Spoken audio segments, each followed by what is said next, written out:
오늘 우리가 함께 읽을 성경 말씀은 누가복음 9장 46절부터 56절 말씀입니다. 제가 가진 성경책으로는 신약 108쪽에 있습니다. 함께 화면을 보며 말씀 읽도록 하겠습니다. 제자 중에서 누가 크냐 하는 변론이 일어나니 예수께서 그 마음에 변론하는 것을 아시고 어린 아이 하나를 데려다가 자기 곁에 세우시고 그들에게 이르시되 누구든지 내 이름으로 이런 어린 아이를 영접하면 곧 나를 영접하며 또 누구든지 나를 영접하면 곧 나를 보내신 이를 영접함이라. 너희 모든 사람 중에 가장 작은 그가 큰 자니라. 요한이 여짜오되 주여 어떤 사람이 주의 이름으로 귀신을 내쫓는 것을 우리가 보고 우리와 함께 따르지 아니하므로 금하였나이다. 예수께서 이르시되 금하지 말라. 너희를 반대하지 않는 자는 너희를 위하는 자니라 하시니라. 예수께서 승천하실 기약이 차감해 예루살렘을 향하여 올라가기로 굳게 결심하시고 사자들을 앞서 보내심에 그들이 가서 예수를 위하여 준비하려고 사마리아인의 한 마을에 들어갔더니 예수께서 예루살렘을 향하여 가시기 때문에 그들이 받아들이지 아니하는지라. 제자 야고보와 요한이 이를 보고 이르되 주여 우리가 불을 명하여 하늘로부터 내려 저들을 멸하라 하기를 원하시나이까. 예수께서 돌아보시며 꾸짖으시고 함께 다른 마을로 가시니라. 아멘. 우리가 자주 쓰는 단어 중에 비교라는 단어가 있습니다. 비교란 무엇일까요? 둘 이상의 사물을 견주어 서로 간의 유사점, 차이점, 일반 법칙 따위를 살펴보는 일을 이야기합니다. 그래서 우리들은 비교합니다.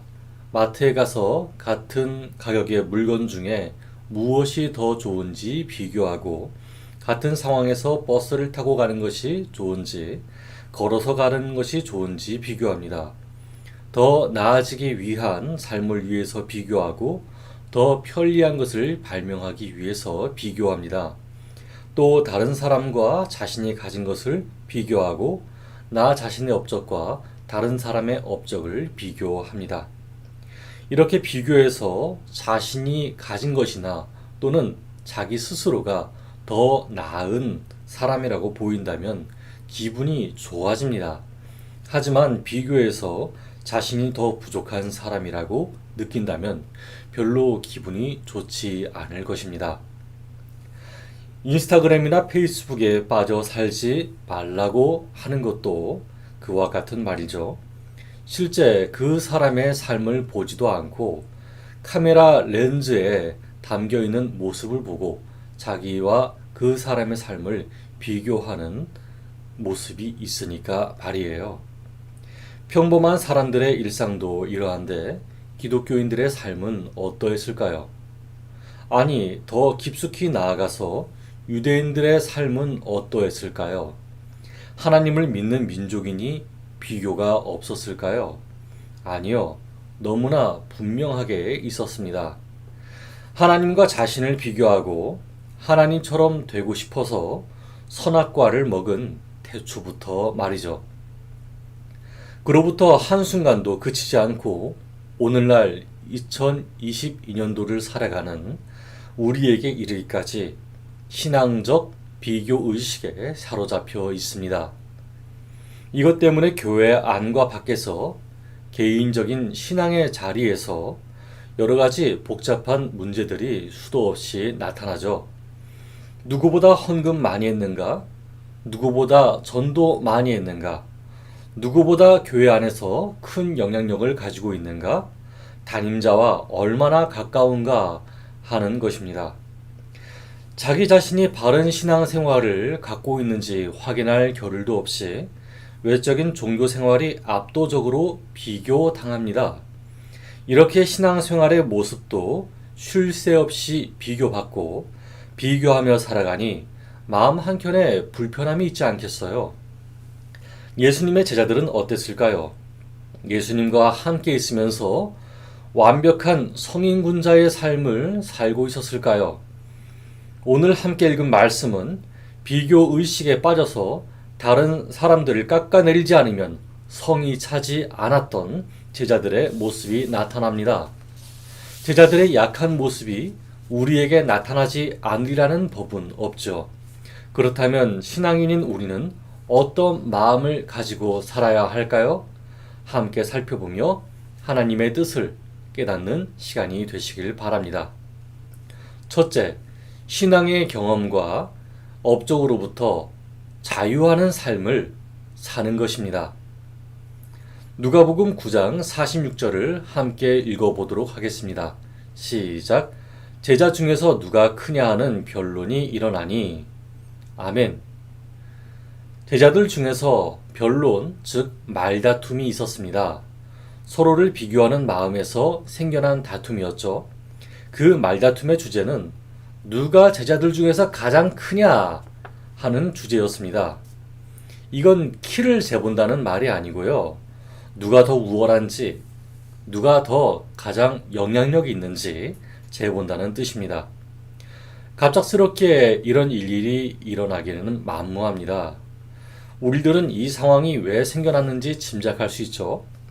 바로 베드로와 요한, 야고보 세 사람이 예수님을 따라갔다가 본 환상 때문이라고 봅니다.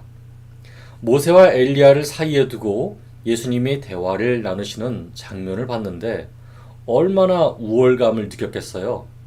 야, 나는 이거 경험했어. 넌 그거 경험 못했지? 하는 말이 여러 차례 오고 갔을 것입니다.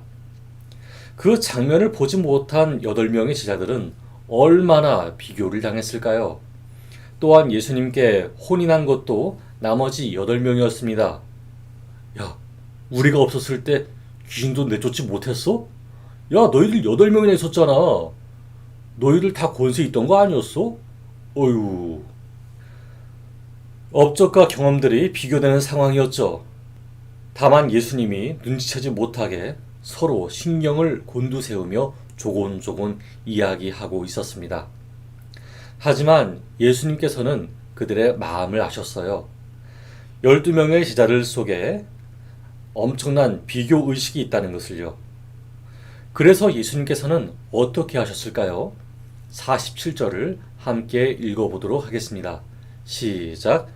예수께서 그 마음에 변론하는 것을 아시고 어린 아이 하나를 데려다가 자기 곁에 세우시고. 아멘. 예수님께서는 한 아이를 데려다가 자기 곁에 세우셨습니다.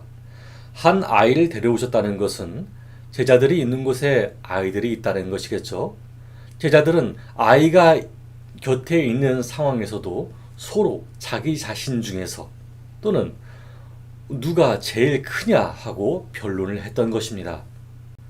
예수님도 바로 근처에서 놀고 있는 아이를 데리고 오셨겠죠. 그리고 자기 곁에 세우십니다. 제자들이 그렇게 독차지하고 싶어하는 예수님 곁에 말이죠. 이렇게 행동하신 예수님은 제자들에게 말씀하셨습니다.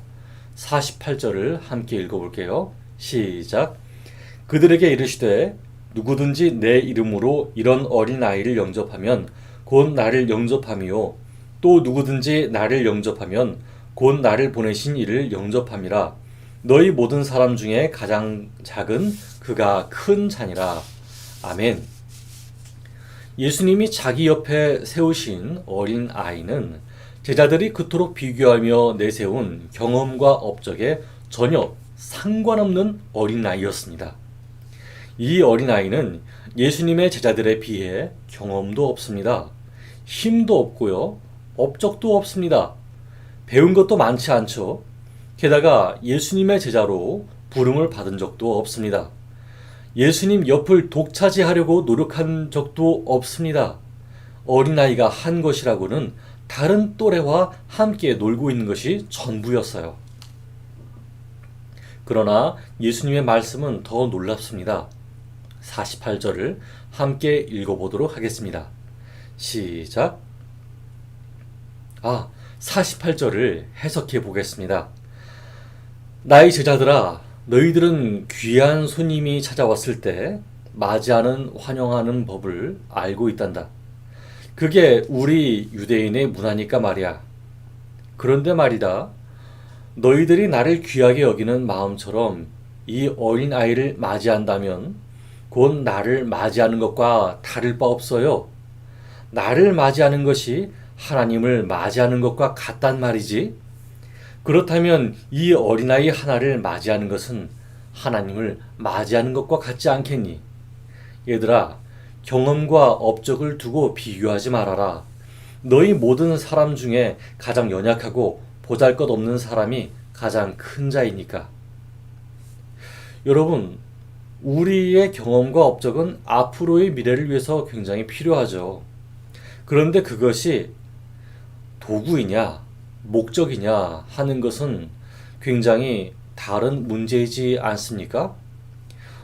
경험과 업적을 단순히 비교하는 데 쓴다면 평생 비교할 대상에 집착해서 살지 않을까요? 하지만 비교가 목적이 되지 않은 삶은 어떻습니까? 하나님이 지으신 자신의 본래 모습을 사랑하지 않겠습니까? 그것을 그대로 보고 받아들일 수 있으니 얼마나 자유로울까요? 여러분, 신앙생활이라고 하는 것은 장사꾼의 삶이 아닙니다.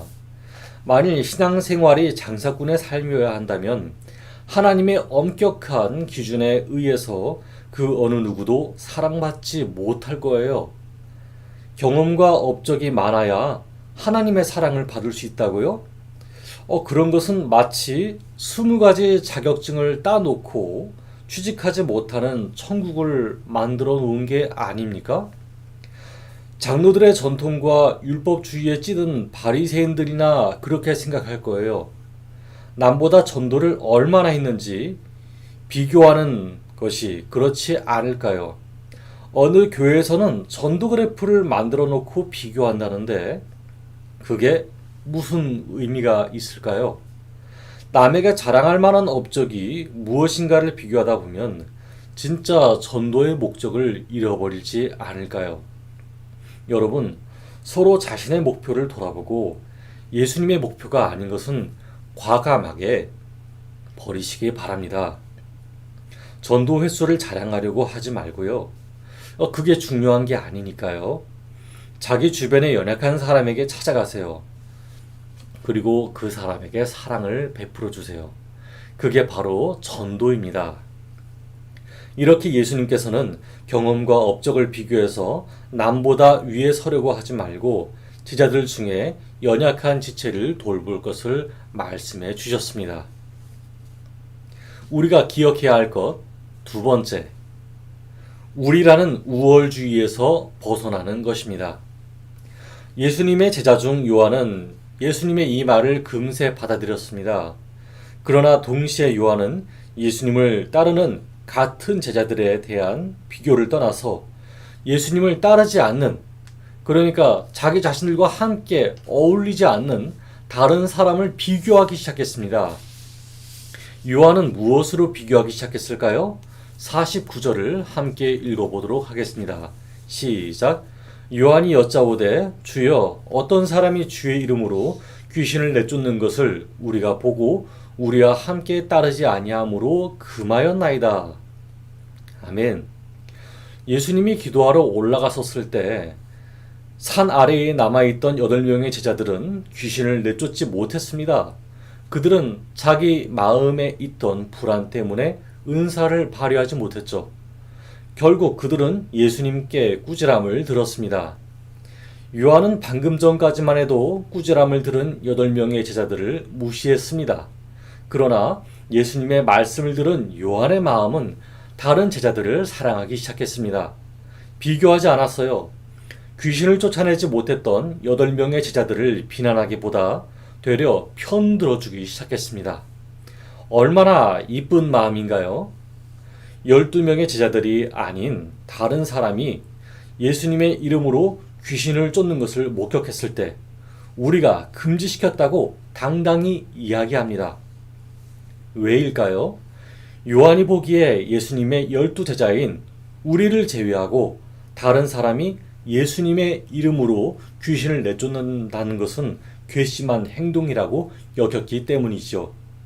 우리에게 집중한 나머지 다른 이들을 비교하고 평가절하해 버렸습니다. 이러한 요한의 행동은 우리라는 우월주의에서 벗어나지 못한 행동이었죠. 여러분, 이것은 모순이 아닙니까? 예수님의 말씀을 실천하는 사람이 구원을 받을까요? 아니면 예수님이 입고 다니는 속옷과 겉옷이 구원을 받을까요? 비슷한 예로 전도사의 명함을 갖고 있지만 예수님의 말씀에 상관없는 삶을 산 사람이 구원을 받을까요? 아니면 교회를 한 번도 다닌 적은 없지만 방송 예배를 드리면서 삶에 예수님의 사랑을 실천하는 사람이 구원을 받을까요? 만일 우리가 장소나 교단에 얽매여 있다면 요한처럼 우리라는 우월주의에 빠져 있다는 것이겠죠. 우리의 결속이 강해지려면 다른 집단의 허물을 들춰낼 때 강해진다라는 말이 있습니다. 그러나 이런 방법으로 결속을 강하게 다지게 되면 부작용이 일어나요. 자신들이 키워왔던 사람들이나 어린이들도 똑같은 방법으로 비교하며 평가절하하고 외부의 적을 만들어냅니다. 그리고는 성장하지 못해요. 다른 집단을 계속해서 미워해야 하고요. 결속력만 다지다가 몰락해버립니다. 이게 기독교인의 모습인가요? 아니지 않습니까? 그래서 예수님께서는 요한에게 이렇게 말씀하십니다. 50절을 함께 읽어보도록 하겠습니다. 시작. 예수께서 이르시되 금하지 말라. 너희를 반대하지 않는 자는 너희를 위하는 자니라 하시니라. 아멘. 예수께서는 자신의 이름으로 귀신을 쫓은 그 사람이 제자들을 반대하지 않는 자라고 이야기하십니다. 예수님의 이름으로 귀신을 쫓았다는 것은 그 사람이 예수님에 대한 믿음이 있었다는 말이겠죠. 귀신이 순응하는 것은 그가 자기 명성을 위해서 예수님의 이름을 함부로 쓰지 않는다는 말이겠고요. 여러분, 우리 주변에 재능과 은사가 있다고 해서 남이 은사 없음을 깔보는 사람이 있는데 그걸 보고 성경은 교만이라고 이야기해요. 교만은 패가 망신의 선봉이죠. 그들은 그들의 값을 받을 거예요. 그러니까 재능이나 은사가 없는 사람이 비교하지도 않는데 스스로 자괴감에 빠져 은사를 금지하거나 할 필요가 없다는 것입니다. 오히려 예수님의 이름이 널리 퍼지는 것에 기뻐하시면 됩니다. 우리의 결속은 예수님이 목숨을 내어주기까지 사랑하신다는 것에 있으면 됩니다. 그 이상도 그 이하도 없습니다. 사랑 안에 질서가 있고 사랑 안에 관용이 있습니다. 그러니 우리 교회의 결속을 위해 없는 원수를 굳이 만들어내지 않아도 됩니다. 다만 기적이 일어나도 예수님이 전파되지 않고 인간 교주의 우월성이나 사이비가 전파된다면 그것이 가장 위험한 거예요. 예를 들어 14만 4천을 채우기 위해서 전도한다는 사람들은 자기 구원을 위해서 전파하는 것이지 예수님과 전혀 상관없는 삶이라고요. 확실히 분간하는 여러분 되시기를 바랍니다. 마지막으로 우리가 기억해야 할 것, 셋째, 비교보다 이해가 먼저입니다. 예수님과 제자들이 예루살렘으로 가는 중 참 곤란한 일이 생겼습니다. 무슨 일일까요? 51절과 52절을 함께 읽어보도록 하겠습니다. 시작. 예수께서 승천하실 기약이 차감해 예루살렘을 향하여 올라가기로 굳게 결심하시고 사자들을 앞서 보내심에 그들이 가서 예수를 위하여 준비하려고 사마리아인의 한 마을에 들어갔더니 아멘.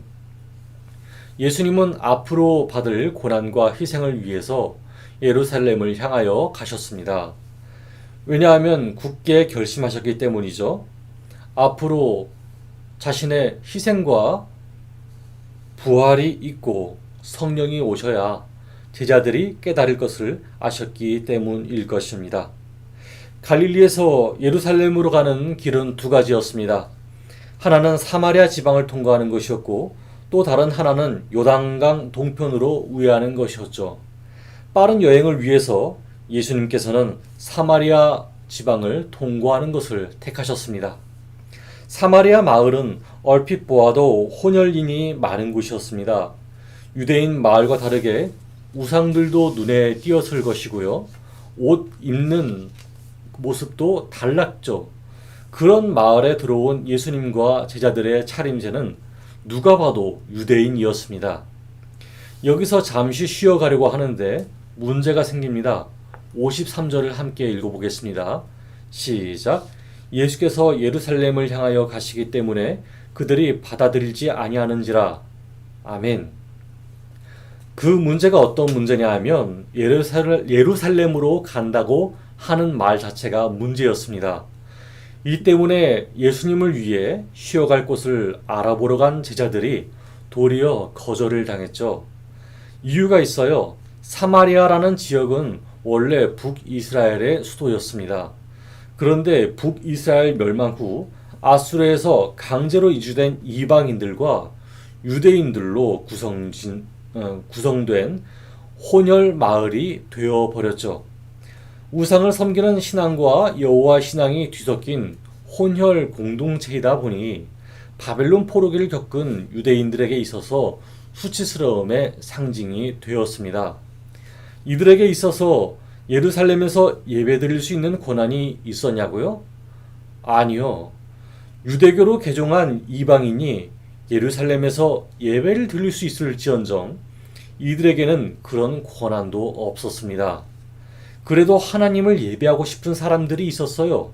그 사람들이 모여 사마리아에서 가까운 그리심이라고 하는 산 꼭대기에 나름 여호와 하나님을 예배할 성전을 지었죠.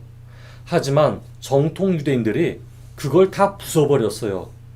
결국 유대인들과 사마리아인들의 관계는 나쁠 대로 나빠져 버렸습니다. 이러니 예루살렘에 간다는 유대인들이 곱게 보일 수는 없었겠죠.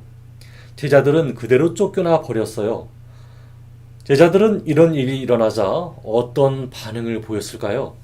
54절을 함께 읽어보겠습니다. 시작. 제자 야고보와 요한이 이를 보고 이르되 주여 우리가 불을 명하여 하늘로부터 내려 저들을 멸하라 하기를 원하시나이까? 아멘. 가장 성질 급한 제자 두 사람이 예수님께 묻습니다. 예수님, 우리가 하늘에서 불이 떨어지게 해서 저 마을을 없애버릴까요?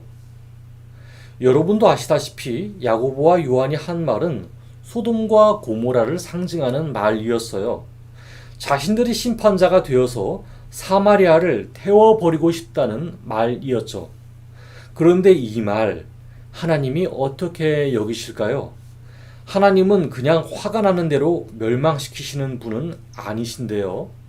오래 참으시기를 사람이 답답하게 여길 때까지 참고 계셨다가 멸망을 결정하시는 분이시거든요. 심지어 제자들의 믿음 상태는 사마리아인이나 별반 차이가 없었습니다. 다만 차이가 있다면 그들은 예수님의 제자라고 하는 명함이 있고 사마리아인들은 없었다는 것뿐이죠. 하지만 야고보와 요한은 거기에 더해서 유대인 우월주의가 대단했어요. 사마리아인들은 당연히 하등히 여겨야 하는 민족이었고 자신들은 정통 유대인이며 예수님의 제자이기에 우월하다는 생각이 있었습니다. 예수님께서는 이런 제자들에게 어떻게 반응하셨을까요? 55절과 56절을 함께 읽어보겠습니다. 시작. 예수께서 돌아보시며 꾸짖으시고 함께 다른 마을로 가시니라. 아멘. 예수님이 보시기에 야고보와 요한의 말은 기가 막힌 말이었어요. 예수님이 광야에서 배고프셨을 때 마치 마귀가 돌들로 떡이 되게 하라는 말과 같은 것이었죠. 여러분, 우리는 거절받을 수 있어요. 그 거절받은 것에 화를 낼 수 있어요. 인간이니까요. 마땅하죠. 만일 불합리한 처사를 받았다면 그것은 여러 가지 방법으로 해결할 수 있겠죠. 그런데 그게 만약 상대방을 이해하지 못한 결과로 나온 것이라면 어떻게 해야 할까요? 지역 격차라는 것은 있어요. 분명히 존재해요. 어디 출신이냐, 어느 학교 나왔냐, 어떤 역사를 갖고 있느냐 하는 것은 물어볼 만한 것들이죠. 그러나 한편으로 반드시 비교받아야 하는 것은 아닙니다. 만일 예수님이 그런 비교를 할 뿐이라면 사마리아를 지나쳐 그냥 가셨겠죠. 예수님은 비교하기를 원하지 않으셨어요. 먼저 찾아가기를 원했습니다. 거절을 받을지라도 이해하기를 원하셨습니다. 그래서 거절당하신 것을 화로 갚아주지 않고 제자들을 꾸짖고는 다른 마을로 가셨어요. 여러분, 이해한다는 것은 쉬운 일이 아닙니다. 저번 금요일에 어떤 분이 교회 앞에 주차되어 있는 제 차에다가 구정물을 뿌렸어요. 저는 그것을 보고도 모른 척했죠. 그렇게 지나가려고 했어요. 이제 차 문을 열고 차를 타려고 하고 있는데 운전석 뒤쪽에다가 먹고 있던 방울토마토 껍데기를 뱉었습니다. 마치 일부러 시비를 거는 것처럼 느껴졌어요. 제가 얼마나 답답하고 속이 상했겠어요. 그런데 그걸 일일이 지적하기가 쉽지가 않아요. 여러분도 아시는 그분이에요. 저는 그분을 만날 때마다 항상 인사했어요. 그렇지만 그분이 하시는 행동은 상식을 넘어서는 행동이었죠. 제가 다행히 그분에 대해서 알기 때문에 화를 좀 참을 수 있었는데요. 그분이 결코 정상적인 사람이 아니라는 것을 말입니다. 심지어 몸도 그렇죠. 그게 만약 불쌍했어요. 그래서 이해하려고 노력했죠. 그 사람 살아온 길을 본인 입에서 들어왔으니까요. 쉽지 않아요. 그런 일을 당해보니까 비교의식이 자꾸자꾸 생겨나요. 어떤 교인들은 저렇게 하지 않을 텐데. 그래도 어떤 정상적인 사람들은 저렇게 하지 않을 텐데. 비교의식이 자꾸자꾸 생겨납니다. 그분을 만난 지가 그러는데 다른 분들은 오죽하겠어요. 하지만 여러분, 예수님께서는 제 마음을 다스려 주셨어요. 그분도 예수님이 사랑하시고 저도 사랑해 주셨음을 알게 해 주시더라고요. 그래서 마냥 미워하기보다는 그 사람의 영혼을 예수님께 맡길 뿐입니다. 여러분, 우리의 삶에 비교를 쉽게 떨어버리기가 쉽지 않죠? 맞아요. 이 비교하는 마음도 하나님이 주신 것이니까요. 비교가 옳게 사용되어 사랑이 풍성해지게 된다면 우리가 하나님 나라를 이 땅에 이루지 않겠어요? 말씀을 실천하고자 하는 결심하는 우리에게 하나님이 함께 하십니다. 이 땅에 사랑함으로 천국을 만들어 가길 원하십니다. 그리고 우리의 사명이 다하는 날 하늘에 예비하신 천국에 들어가기를 원하십니다. 우리가 이 땅에서 살아가면서 얼마만큼의 천국의 모습을 만들어야 하는지 정해지지가 않았어요. 너무나 다행이죠? 그렇지만 하나님은 그 모습으로도 기뻐하실 것을 믿습니다. 왜냐하면 비교하시는 하나님이 아니라 그대로 받아주시는 하나님이시기 때문이죠. 이 하나님을 의지하며 오늘을 살아가는 저와 여러분 되기를 원합니다. 함께 기도하겠습니다. 하나님, 저희가 하나님 말씀을 들었습니다. 오늘날 저희가 얼마나 비교의식 속에서 살아가는지 하나님께서는 잘 알고 계시죠. 저희도 온몸으로 느끼고 있습니다. 알게 모르게 비교하면서 살아가요. 그래서 참 괴롭고 힘들기도 합니다. 비교하는 것 때문에 불안하고 감사하지 못하고 외롭고 쓸쓸하며 뭔가를 해보지도 못하고 주저하게 됩니다. 사람을 사랑하는 것도 어렵고 다른 사람을 인정하는 것도 쉽지 않습니다. 하나님, 우리 가운데 있는 비교하는 마음을 다스려 주시옵소서. 이 비교하는 마음으로 좋은 결과를 이뤄내고 싶습니다. 비교가 목적이 된 사람이 아니라 비교가 도구가 된 삶을 살게 하여 주시옵소서. 우리가 무엇을 해야 하는지 정확히 알고 나가기 원합니다. 진정 예수님의 말씀 따라 순종하는 저희가 되게 하여 주시옵소서. 예수님 이름으로 기도드렸습니다. 아멘.